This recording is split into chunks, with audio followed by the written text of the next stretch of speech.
We will discuss question number 25. So, the very question is define a mortgage and distinguish it from a sale of immovable property.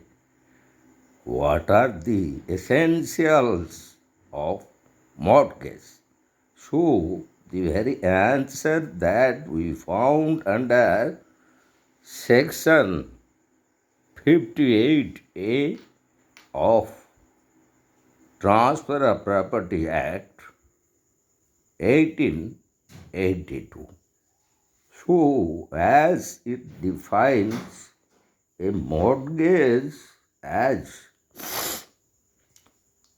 is the transfer of an interest in specific immovable property for the purpose of securing the payment of money, advance, or to be advanced by way of loan, an existing or future debt, or the performance of an engagement which may give rise to a pecuniary liability.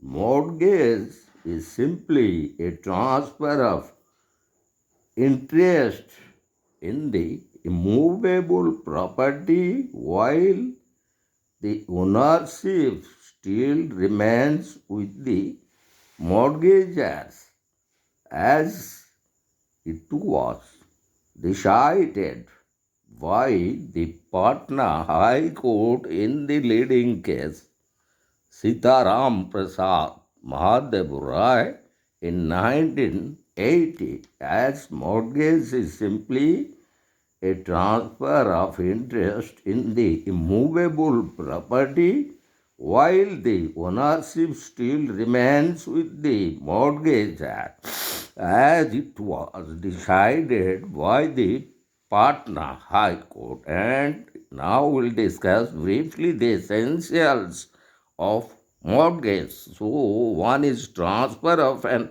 interest in immovable property for the purpose of securing payment of money, and second one is specific immovable properties involved, and the third one consideration, and the fourth one the parties. So regarding the first one, according to the definition, as already we have discussed, the first requisite of a mortgage is that there should be a transfer of an interest in a movable property for the purpose of securing the payment of money advance by way of loan, or for the purpose of securing the performance of a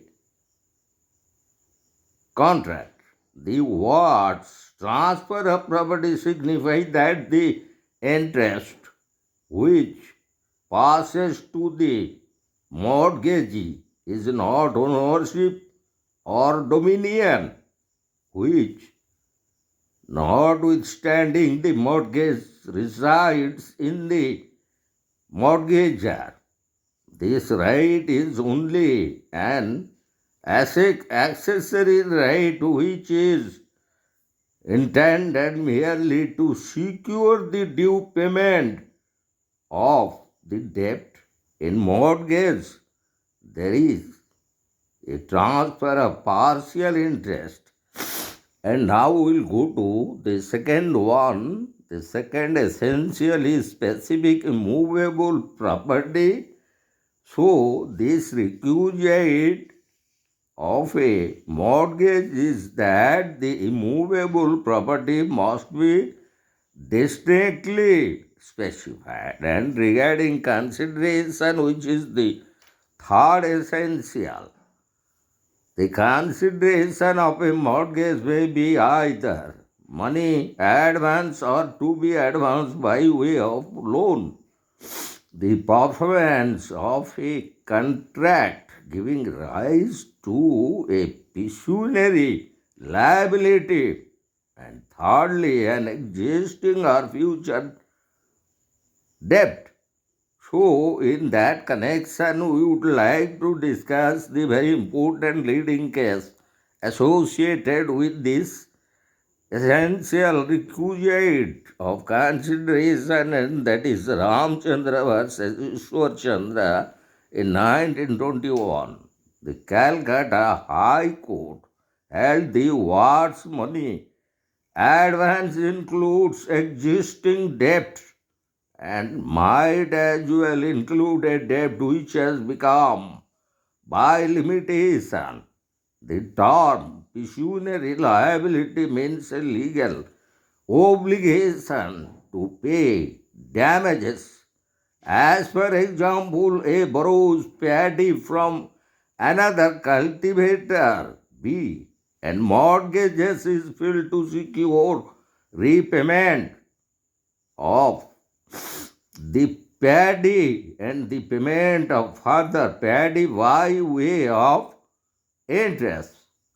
The engagement to return paddy is one which may give rise to a pecuniary liability, and the transaction is mortgaged as it was held by their Lordship of Calcutta High Court in 1921 in this leading case, Ramchandra versus Ishwar Chandra.